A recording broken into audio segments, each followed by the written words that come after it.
Om Swastiastu.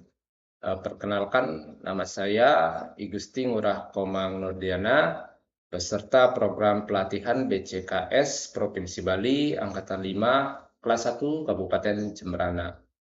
Nah, pada kesempatan kali ini saya akan membahas terkait dengan tugas mendiri, 9 langkah pengambilan dan pengujian keputusan. Nah, saya mulai dari membacakan studi kasus.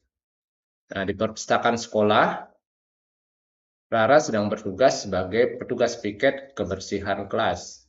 Saat sedang merapikan meja, ia menemukan sebuah dompet berisi uang di bawah kursi. Tanpa pikir panjang, Rara mengambil dompet tersebut dan menyimpannya di tasnya, menganggap itu adalah rezeki nomplok karena tidak ada orang lain yang melihat. Nah, beberapa saat kemudian, terdengar pengumuman dari Bu Sri, guru pustakawan, bahwa Nina, salah satu siswa kelas lain, kehilangan dompetnya saat membaca buku di perpustakaan. Tari, yang kebetulan berada di perpustakaan sejak awal, melihat jelas bahwa Rara mengambil dompet tersebut dan memasukkannya ke dalam tas. Kini Tari menghadapi dilema. Di satu sisi, ia tahu bahwa dompet itu milik Nina dan kejujuran adalah nilai yang harus ditegakkan. Di sisi lain, Rara adalah sahabat dekatnya yang sering menolongnya dalam mengerjakan tugas dan berbagi bekal setiap hari.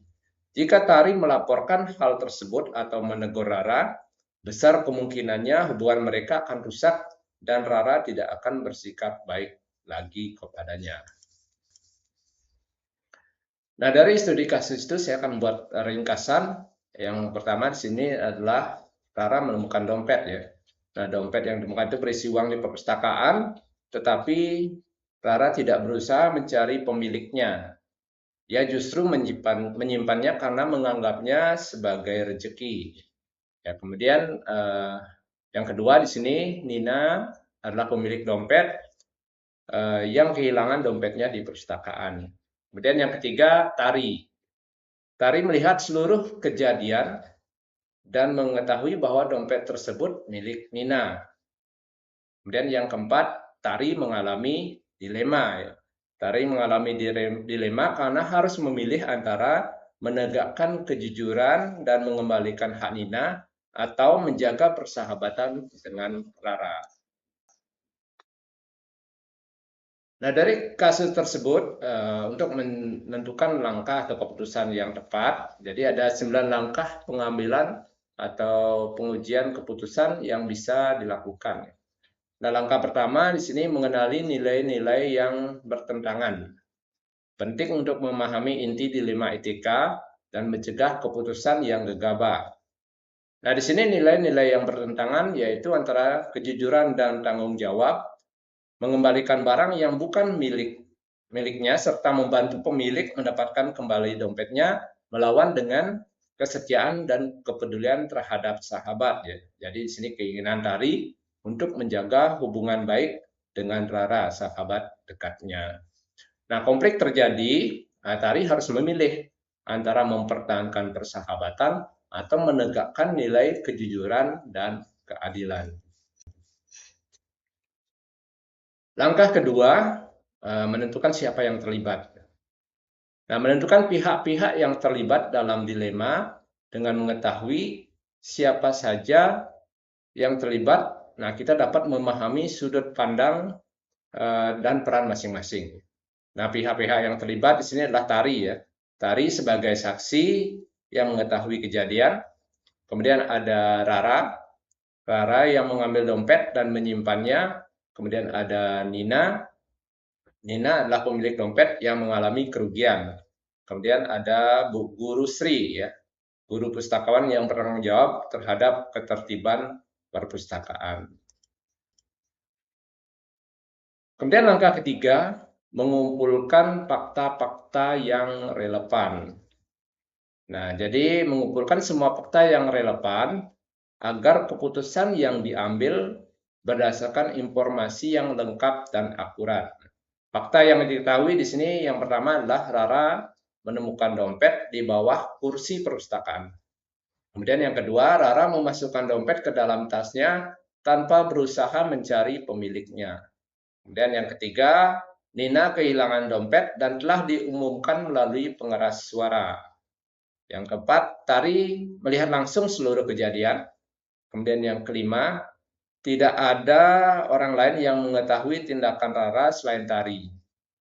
Nah, yang keenam, dompet tersebut jelas memiliki pemilik ya karena ada pengumuman kehilangan. Kemudian yang ketujuh, belum diketahui apakah Rara berniat mengembalikan dompet tersebut setelah mendengar pengumuman. Kemudian langkah keempat, pengujian benar atau salah. Menguji apakah tindakan atau pilihan yang dipertimbangkan sudah benar sesuai aturan dan selaras dengan nilai yang baik. Nah, di sini ada beberapa uji yang bisa dilaksanakan. Yang pertama di sini ada uji legal, mengambil dan menyimpan barang milik orang lain tanpa izin dapat dikategorikan sebagai tindakan yang melanggar hukum maupun hak kepemilikan orang lain. Ya, hasilnya dari uji ini adalah tidak benar. Kemudian ada uji regulasi. Peraturan sekolah mengajarkan nilai kejujuran, integritas, dan kewajiban menyerahkan barang temuan kepada guru atau petugas. Ya, hasilnya adalah tidak sesuai ya dengan tata tertib dan nilai sekolah. Kemudian ada uji intuisi. Jadi uji intuisi ini adalah hati nurani akan mengatakan bahwa tindakan Rara tidak benar dan Nina berhak mendapatkan kembali dompetnya. Nah, di sini hasilnya adalah nurani mendorong untuk membantu mengembalikan dompet. Kemudian ada uji publikasi. Apabila tindakan tersebut diketahui seluruh warga sekolah atau dimuat di media sosial, Rara akan dipandang tidak jujur dan Tari mungkin dianggap membiarkan tindakan tersebut. Hasilnya adalah keputusan membiarkan tindakan tersebut tidak dapat dipertanggungjawabkan. Nah, kemudian ada uji panutan atau idola. Tokoh yang berintegritas seperti guru atau pemimpin yang baik kemungkinan akan mendorong pengembalian dompet kepada pemiliknya sambil membimbing Rara agar memperbaiki kesalahannya. Hasilnya adalah panutan pasti akan memilih kejujuran dan pembinaan. Kemudian langkah 5, pengujian paradigma benar lawan benar ya. Nah, menguji dua nilai yang sama-sama benar namun saling bertentangan dalam dilema yang dihadapi. Nah, seperti yang sudah dipelajari, pengujian paradigma benar lawan benar dalam kasus ini yaitu antara kebenaran melawan kesetiaan. Nah, dari segi kebenaran, Nina berhak memperoleh kembali dompetnya sebagai pemilik yang sah. Tindakan yang salah perlu diperbaiki agar nilai kejujuran, keadilan, dan tanggung jawab tetap ditegakkan. Sedangkan dari segi kesetiaan, Tari ingin menjaga hubungan persahabatan dengan Rara serta memberi kesempatan kepada sahabatnya untuk menyadari kesalahan dan memperbaikinya. Nah, itu jadi paradigma yang paling sesuai ya, antara kebenaran dan kesetiaan. Berikutnya langkah ke-6, melakukan prinsip resolusi. Memilih dan menerapkan prinsip resolusi yang paling tepat untuk menyelesaikan dilema. Ya, jadi 3 prinsip resolusi yang kita ketahui, ada yang pertama prinsip berbasis hasil akhir, kemudian ada berbasis peraturan, kemudian ada berbasis kepedulian ya.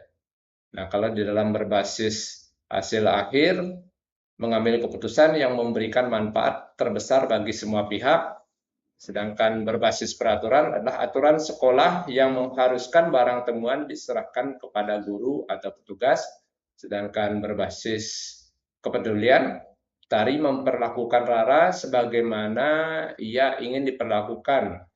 Apabila dirinya melakukan kesalahan, yaitu diberikan kesempatan untuk memperbaikinya sebelum dikenai konsekuensi lebih lanjut ya.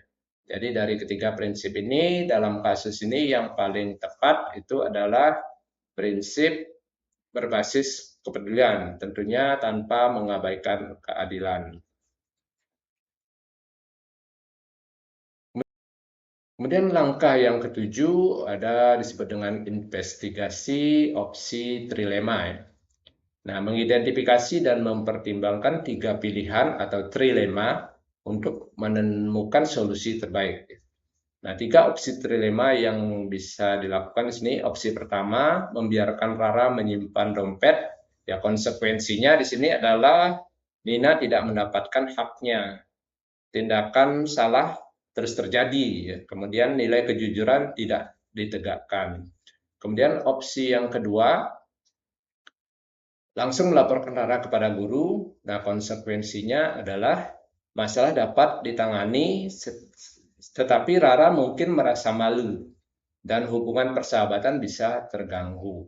Kemudian opsi yang ketiga, trilema berbasis kepedulian. Konsekuensinya adalah nilai kejujuran ditegakkan dan Rara diberi kesempatan untuk menyadari serta memperbaiki kesalahannya. Nah, jadi dari ketiga opsi ini yang paling tepat mungkin adalah opsi yang ketiga, ya, jadi berbasis kepedulian. Kemudian langkah ke-8, membuat keputusan. Jadi keputusan yang paling tepat dari langkah ke-8 ini, jadi menentukan pilihan terbaik berdasarkan semua pertimbangan yang telah dilakukan pada langkah sebelumnya, ya. Nah, sehingga keputusan yang paling tepat di sini adalah Tari sebaiknya menemui Rara secara baik-baik, kemudian menjelaskan bahwa dompet tersebut adalah milik Nina, dan mendorongnya untuk segera mengembalikannya kepada Bu Sri, atau langsung kepada Nina sendiri. Nah, jika Rara bersedia, masalah akan dapat diselesaikan secara bertanggung jawab tanpa mempermalukannya. Namun di sini, ya, jadi apabila Rara tetap menolak mengembalikan dompet, maka di sini Tari perlu melaporkan kejadian tersebut kepada Bu Sri sebagai bentuk tanggung jawab moral dan komitmen terhadap nilai kejujuran. Nah, seperti itu alur keputusan. Jadi jika Rara bersedia, maka Rara mengembalikan dompet kepada Bu Sri atau langsung kepada Nina. Apabila jika Rara menolak, maka Rara tetap atau Tari akan melaporkan kejadian tersebut kepada Bu Sri sebagai bentuk tanggung jawab moral. Nah, kemudian langkah 9 atau langkah terakhir di sini adalah melihat kembali keputusan dan melakukan refleksi. Jadi mengevaluasi keputusan yang telah diambil serta memetik pelajaran untuk menjadi lebih baik di masa depan, ya. Nah, melalui proses ini, jadi Tari belajar bahwa yang pertama adalah kejujuran harus menjadi landasan dalam setiap tindakan, ya. Bersikap jujur berarti menghargai diri sendiri dan orang lain. Kemudian yang kedua, persahabatan yang baik justru mendorong seseorang untuk berbuat benar, jadi bukan untuk menutupi kesalahan. Dan yang ketiga, memberikan kesempatan kepada teman untuk memperbaiki kesalahannya merupakan bentuk kepedulian yang bertanggung jawab. Ya, keputusan yang etis adalah keputusan yang melindungi hak semua pihak, ya. Nah, ini tentunya akan membangun karakter dan menjaga budaya integritas di sekolah. Nah, demikian 9 langkah pengambilan dan pengujian keputusan yang bisa diterapkan dari kasus ini. Semoga apa yang sudah disampaikan terkait dengan 9 langkah pengambilan dan pengujian keputusan ini bisa bermanfaat untuk menyelesaikan permasalahan lainnya yang mungkin kita temukan di lingkungan sekolah. Sebagai akhir, saya mengucapkan terima kasih dan saya tutup dengan Parama Santi. Om Santi Santi Santi Om.